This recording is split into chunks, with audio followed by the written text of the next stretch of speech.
You should be good to land on there. I just came out of there. There's nobody. Well, there were two people in there, but one killed the other one, and I killed the other one. You got an Avenger right behind you.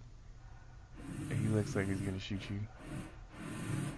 Yeah, he's looking right at you. This is not gonna end well. Just play cool. You're fine. He's still just sitting there. I wonder if he's waiting for you to get out to shoot you. I'm going for it. I got the shotgun. Don't get out yet. Just stay in there for a second.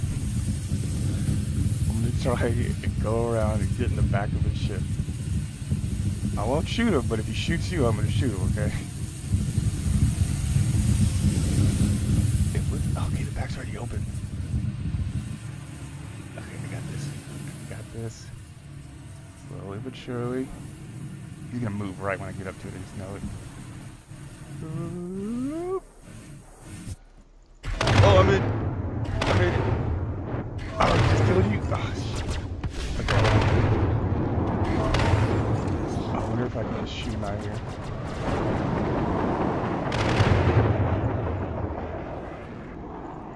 Okay, let me see if I can try and get up real close. Like, kind of look around the corner.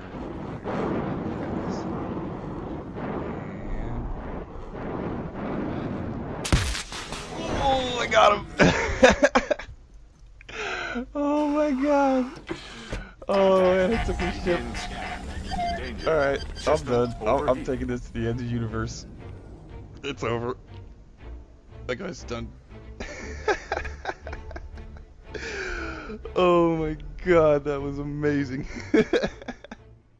Hey everybody, welcome to Season 3, Episode 2 of Around the Verse. I'm Sandy Gardner, VP Marketing.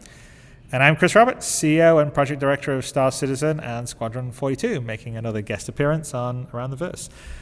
So on this week's news, on the Star Citizen Alpha front, 2.5 has been making good progress and is currently testing with the EVA CAR-T. We're hoping to go to wider PTU this weekend, so check for updates on the website for that. As you know, we're rotating between studios, so this week we're going to highlight the UK studio and what they've been working on. As you most likely already know, I've been spending a lot of time in the UK this year, working closely with the team on Squadron 42 as well as Star Citizen. I have to say it's an incredibly talented team. It's now 180 strong, which is amazing, and I'm lucky enough to have them help me build such an ambitious set of games. And of course, the other studios also are incredibly talented and great. So with that, let's throw it over to Nick Helms, the creative director of Foundry 42, and let's see what he has to say. Hi everyone, welcome to another monthly update from here at Foundry 42 in Wilmslow. We've hopefully got a few interesting videos for you today, and we're going to start with Carl and Zane and Craig all talking to you about improvements we've been making to the landing system. We've been working on a new landing system. We want to make everything a lot more intuitive, make sure the messaging is coming across to the player about what's actually going on in the game.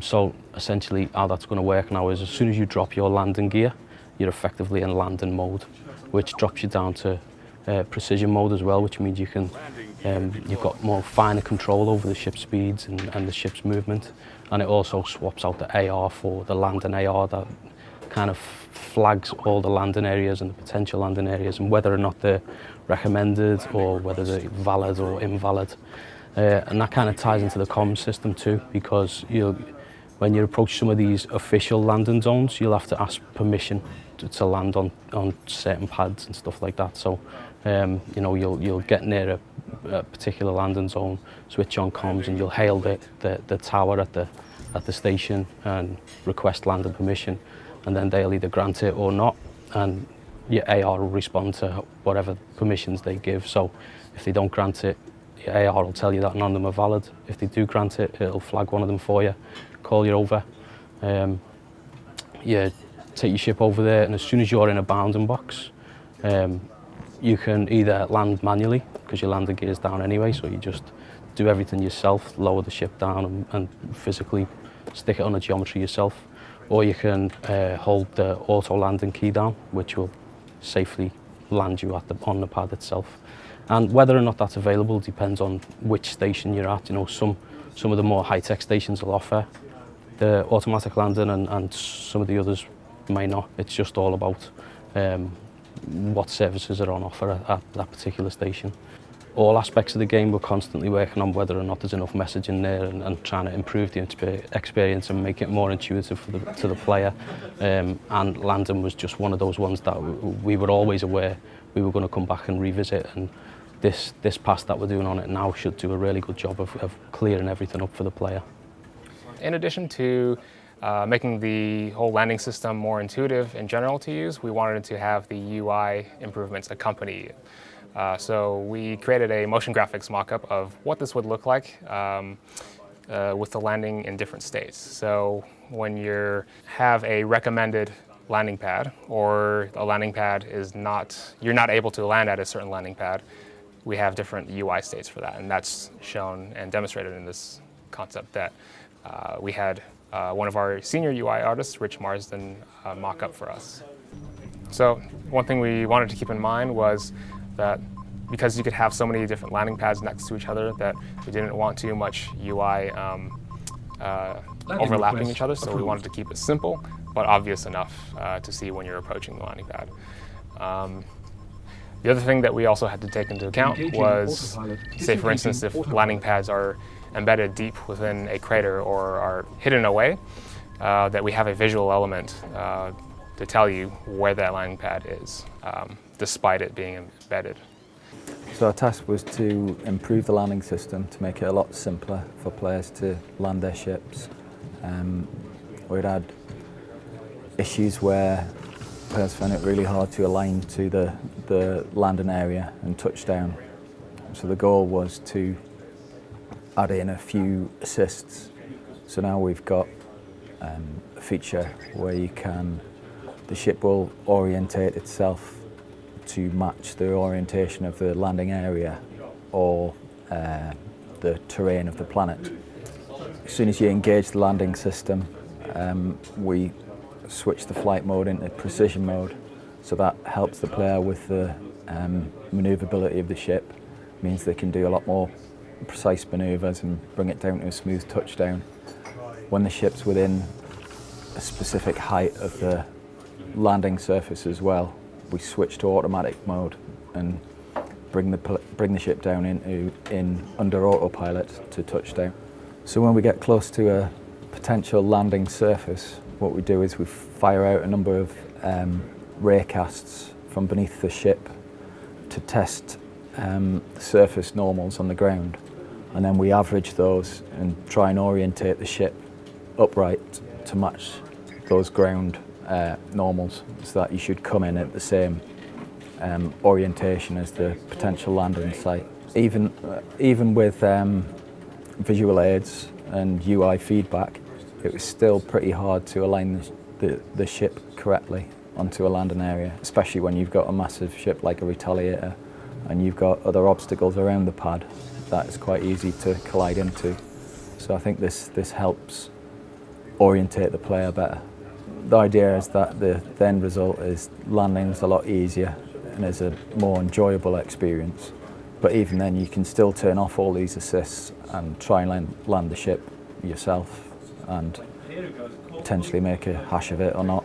This should all go live with 2.5, although we've got further iterations to do and to get some improved UI and get the latest UI prototypes in. So it's still an ongoing process. I hope you enjoyed that, and now we're going to go over to Gordon, who's going to talk to you about some of the improvements we've been making to the FPS cover system. You'll already have seen the weapon raising system that went into the live universe in an earlier patch. That's the system when you approach a wall, your weapon will rise up in front of you to stop it clipping. The cover system builds on top of that. As you approach the edge of a cover surface, your weapon will move slightly to indicate that you can lean out from cover. In that position you can press the lean key to peek out of cover, you can press the fire key to blind fire, or you can press the aim down sights button to step out fully and shoot. The parameters for the cover are all stored in data core. We've got different setups for different weapons and for the different positions in cover. Using Dataforge's live edit feature, we can connect to the game in real time and edit these parameters as you're playing it. And this gives the artists and animators and designers lots of sort of freedom to tweak and modify these values rather than having to go in and create different overlay animations for each one. Sort of the heavy work of the cover system is performed in ray casting. We've got lots of rays that check whether you're in cover, where you can lean out of cover, and also do things like stop the weapon clipping through the wall if you rotate in towards cover. These rays also check how close, or try to estimate how close you are to the edge of cover, so that when you do perform a step out, it keeps you as close to the corner as possible, so that you've got the best view while exposing the least amount of your body. Finally, we've implemented a feature called Slice the Pie, which is used while you're stepped out of cover.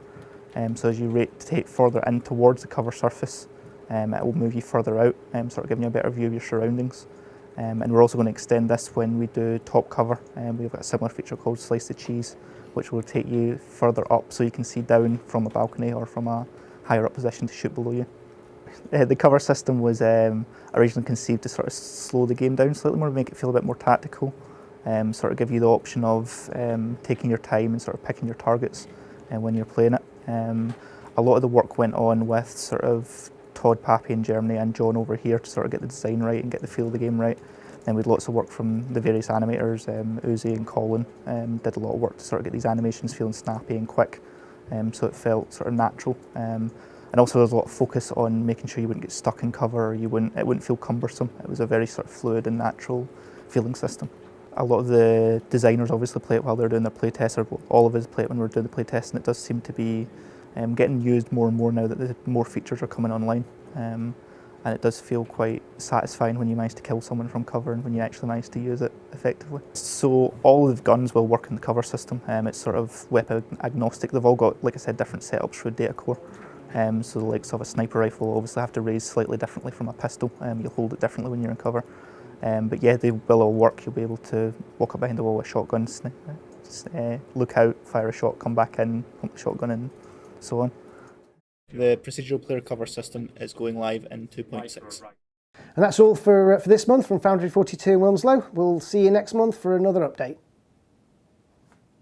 Thanks, Nick. And in other news, Gamescom party tickets are sold out, so that is going to be a really fun event. There's a live stream happening if you can't make it on Friday, August 19th. Chris will be there. Yep. 1200 PST. In person. Yeah, in person, or 1900 UTC. Big Benny's t-shirts in new sizes are still available for everybody. Also, our staff have been very keen to get in these t-shirts, so I look forward to seeing them on future ATV episodes. The rotating free fly ship, which was the Sabre last month, just ended for subscribers, and the next one is now the Gladius, so get in there and fly that. Meanwhile, there's a flash sale on the Sabre this weekend due to popular request. But speaking of ships, let's also check out one of the new flyable ships that will be in 2.5.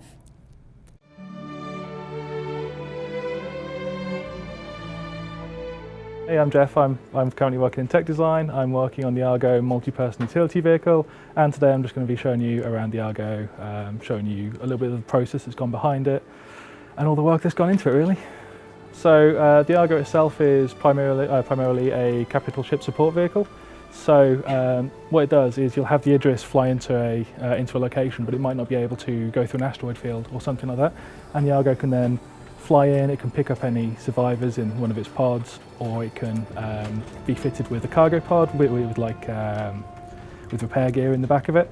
And with that repair gear, if the ship gets damaged, it can send out a crew of engineers. They can fly around to the damaged part of the ship, and they can then start fixing it back up. It's also going to be having, the Argo doesn't currently have this, it's still work in progress, but it's going to have a mechanical arm that also will be able to repair parts of the ship. But as I say, that's currently work in progress. Unfortunately, it won't be going out in the live version of the ship. It is very much a support vessel. It has no quantum drive, it has no weapons, it's lightly armoured, it's completely tethered to its parent ship, but at the same time, it's not really designed to be going out and doing its own individual thing. It's purely a support craft. The cargo itself has 3 pods.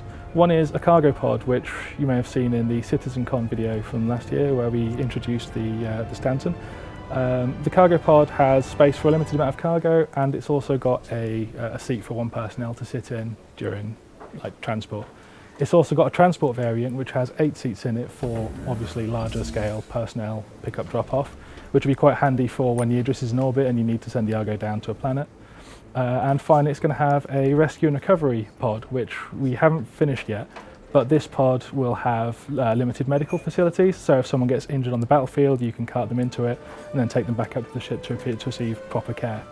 The Argo is also going to eventually be able to attach and detach its pods. So currently the different versions of the Argo are different ships. So you've got the cargo Argo and the transport Argo, which each have their own bespoke pod, but eventually it'll be able to detach one pod, attach another, or even if it can get to an escape pod from a destroyed capital ship, for example, it could go out and pick up one of their escape pods and then drop that off in the Idris or in whatever its parent ship would be at the time. And yeah, for a bit of the design process that went into the Argo, it used to have a much sort of smaller pod, but that was revealed to not really be able to store a lot of like cargo. It couldn't really fit a person in with a lot of other stuff, so the pod was made much bigger and it was given a rear ramp, so now picking up cargo, dropping it off is now considerably easier. It also looks a lot nicer, I think, personally. Also, the lower thrusters on the front of the ship, they're currently located underneath the cockpit, but previously they used to be actually on these thruster pucks, which are the circular objects that all the thrusters are mounted on. And what they would do is they used to fire down into the pod itself, which, yeah, we had to fix that because it didn't look too great. Right, is the thrusters on the Argo, on the legs, they don't rotate with the legs, so when it's landed it actually uses its legs as supports. And when it takes off, the legs will rotate back into like a fixed position so that they can help with flying, because the ends of the legs each have a main thruster on them. And they've also got the retros mounted in there. But the pucks themselves on the sides don't rotate, so they can actually help with takeoff and landing. Otherwise the ship would have a fairly hard time getting off the ground. There's also a few minor design changes that went through, like in the early versions of the Argo that the public may have seen. The legs were sloped much further forwards, so a lot of the weight at the back of the Argo was actually unsupported. There's a few videos that we got floating around where when the Argo is placed into a gravity box, the sheer weight of the Argo, it would sort of rest on the floor for a few seconds and then just rock backwards. And yeah, that was a bit silly. But yeah, that's the Argo. It's a lovely little ship runner, basically. It's a skiff that is a general workhorse for all the capital ships, hopefully, we'll be thrown around.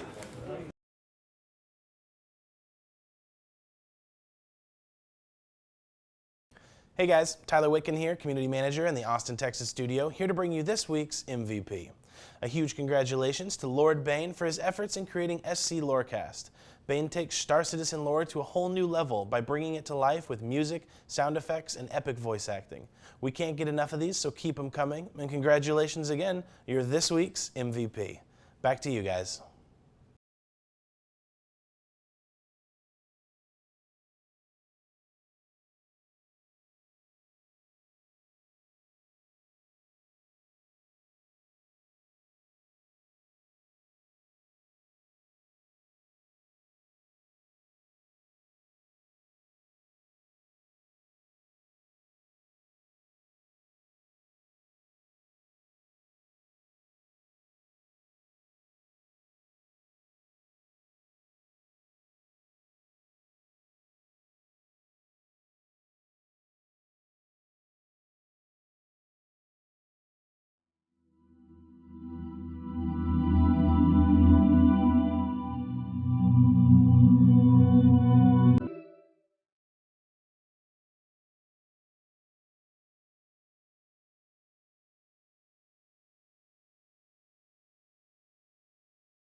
There you go. As well as the Argo, there's a Reliant, which we showed last week on ATV and will be flyable also in 2.5.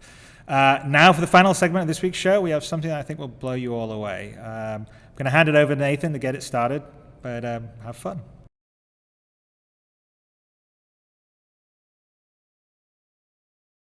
The stuff we're about to show you today is a full R&D investigation into the catastrophic damage of capital ships. There's some very specific milestones and goals that we try to accomplish with this, because there is a high-level plan to have fully explorable dead ships, not only in space but also on planet surfaces. The idea behind the R&D work was initiated, shall we say, from a key point in the story. It was something that I wanted to kill two birds with one stone. So we know we wanted to achieve these things for the PU, and why not try and do the same for some parts of the story. So the starting point is we've obviously got a lot of capital ship material that we can use, ranging from the Idris to the Javelin to the Bengal. The key point is that we didn't want to have to recreate everything from scratch. So you could, for example, take an environment or a ship and go, okay, this is 100% damage now, and start again. You would get a very good result that way. But what we wanted to do is we really wanted to push strong reuse of existing assets, simple shader swaps, and full use of VFX and lighting to push a mood and a feel into these areas. By default, when I went around a lot of the different departments and I spoke to them about the catastrophic damage, the default thought that comes to everyone's head is it's on fire. Everything is burning to ashes, and no one can escape or get out or get in, and that's great. But if you study real-world reference, such as aircraft carriers, big ships in the ocean, oil rigs, they have very advanced fire retardant systems that's more than capable of essentially putting catastrophic fires out, so fire crews can get in. And not only does that kind of make things accessible, but it also kind of opens opportunity to have lots of wet surfaces that we can then, with the light going out, play with very kind of clever lighting techniques to try and like kind of push a mood that we're after, which is dark, dead, slow. It should kind of work. The environment that you're used to should now be working against you. So these are the things that we're trying to create. As mentioned, first we looked at a lot of real-world reference, such as oil rigs, large structures that can put themselves out, like aircraft carriers. Obviously, that's not enough. There's a wealth of films and reference that we can kind of look at and pull inspiration from. I'm lucky enough to have worked on some of those, so much like the cat. But the real kind of mood and feeling came from a lot of kind of Ridley Scott stuff. And if the wheel isn't broken, I don't believe in fixing it. So we had a lot of inspiration from IP such as Alien, Blade Runner, all the 80s classic sci-fi films, shall we say. I hope that gives you an insight into the work that's gone into the R&D for the catastrophic damage effects. It's a huge collaborative approach between a lot of departments, not just art, but also Ali and his team and Mike and his team with the VFX. Seeing everyone come together to kind of produce these results is awe-inspiring, and I hope you liked it. Hi. So for the last couple of months, the graphics team have been working on a bunch of features to improve the quality of the lighting, predominantly so we can get some better visuals in the downed ships or the crashed ships. This mainly comes down to improving the particle lighting and for our VFX team, which we've added some volumetric features there to really make it stand out, especially when we've got all the fog and other effects going. And the other part of what we've been working on is to improve the bloom and lens flares to give a better glare when you look at these bright lights, which we get in these very dark and broken ships. When you think of a derelict or crashed spaceship, probably one of the first things you can picture is the atmospheric lighting, with shafts of light in the smoky, mangled aftermath. So it was clear that this would be an area of technology we would need to focus on to achieve that look. The first improvement we wanted to make was on the lighting of our particle effects. Previously, they had used their own lighting system, which didn't support many of the usual features of our lights. So for example, we'd be missing crucial shadows, or the brightness of the lights would be incorrect. The rest of the engine, however, uses a system called tiled lighting, which can efficiently cope with hundreds of light sources. And so we adapted this system so that we could use it on our particle effects too. And this really helped us tie the particle lighting in with the rest of the art much better. However, because particles are really just approximations of volumes, we decided to go one step further and apply volumetric lighting by sampling the lighting many times across each particle's volume.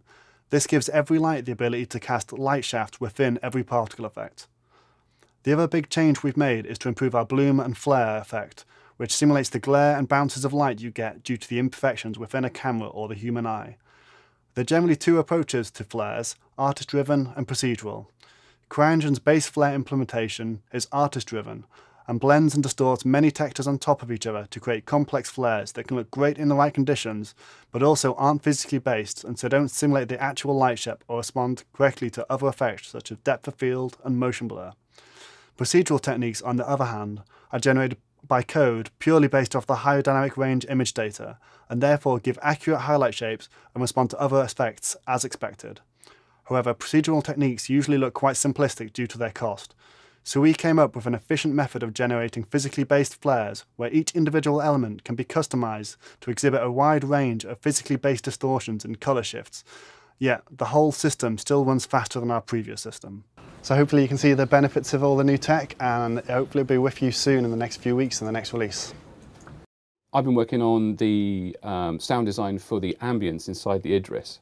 And specifically the last few days I've been working on the various damage levels across the ship. So from 10% damage right up to 100%. And today I'm going to show you the more extreme of those damage states, and that's the Idris on a really, really bad day. So here we are on the Idris, and obviously looking around, something pretty catastrophic has happened. So this is the audio design for a very damaged, crashed in fact, Idris, and we'll fly through the level now nice and slowly so you can soak up the ambience, and I'll keep the chat to a minimum.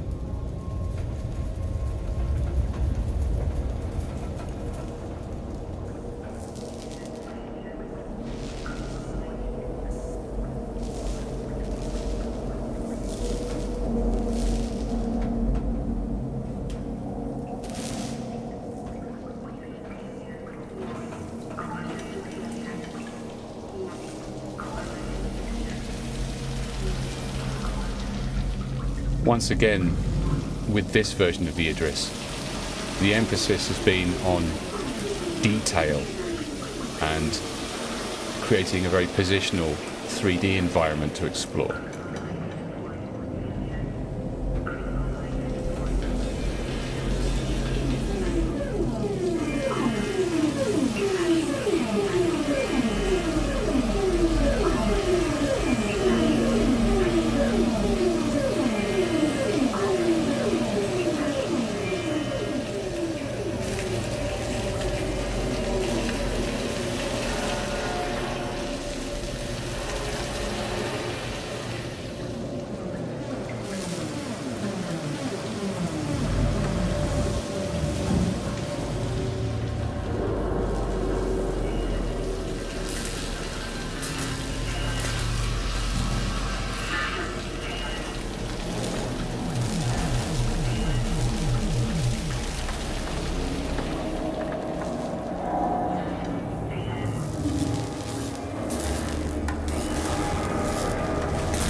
And this approach of using hundreds upon hundreds of individual sound spots to create the audio environment does give you this sort of 3D positional thing, but it gives you a great sense of depth. And as you approach many of these sound spots, their character changes, they brighten as you get closer to them, and we bring in lots more layers of detail. So as you examine something and get closer to it, it opens up and you see and hear more information.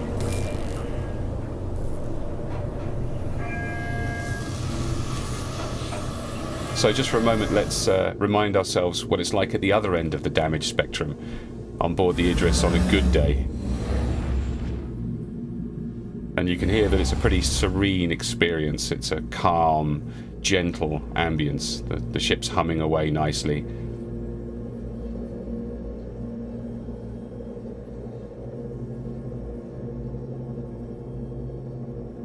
But as we start to bring up the procedural damage in the audio, things start to rattle and hum, and the ambience changes dramatically. The whole feel of the ship changes. Much more tension. These electrical boxes on the wall rattling and vibrating in different ways. Again, reflected in hundreds of sound spots across the ship that all have this dynamic character which morphs and changes to reflect the health of the ship.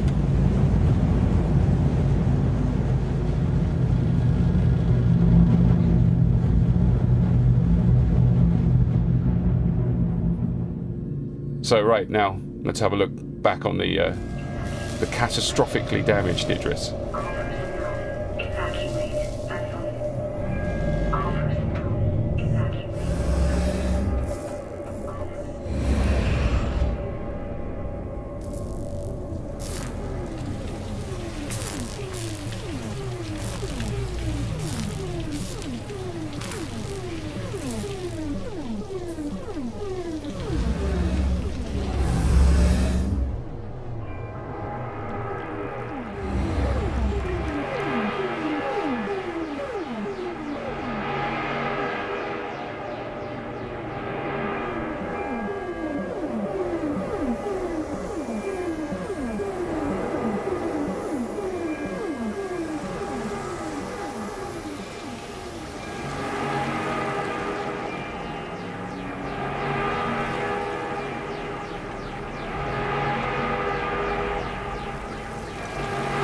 Let's take a quick look behind the scenes.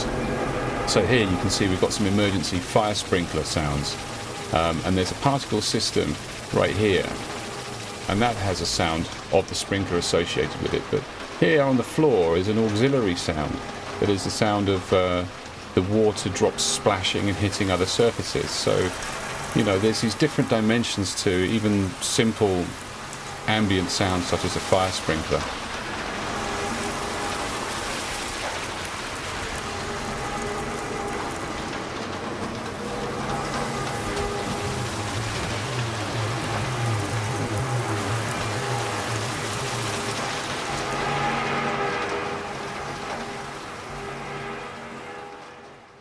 So hopefully that's given you a sense of what we're doing to bring the ship alive, really, and take our immersion to the next level. So yeah, thanks for watching.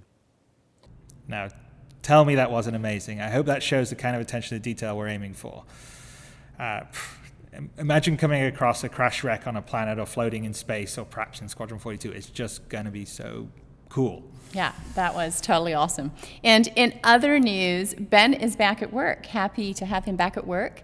He may or may not make an appearance on RTV, although it's a little early as we're changing the time to accommodate the UK. Reverse the Verse will be on at 4 p.m. local UK time so that you can Q&A with UK devs, including our vehicle art director, Nathan Dursley.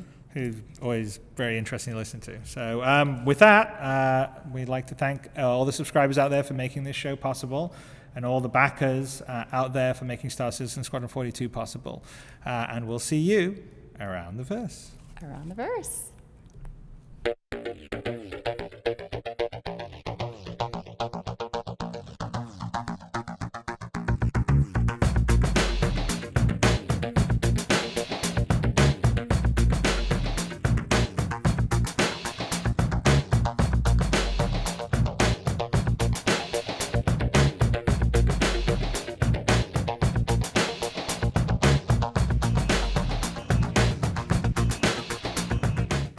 Did you know that many of Star Citizen's developers are on social media? If you would like to follow Star Citizen on Facebook, you can find us here. Or on Twitter, here. And even Instagram, here. And for a full list of developers' personal accounts they're willing to share with the community, check out this link. You can find out what I bought at Amazon this week. Star Wars stuff. It was probably Star Wars stuff.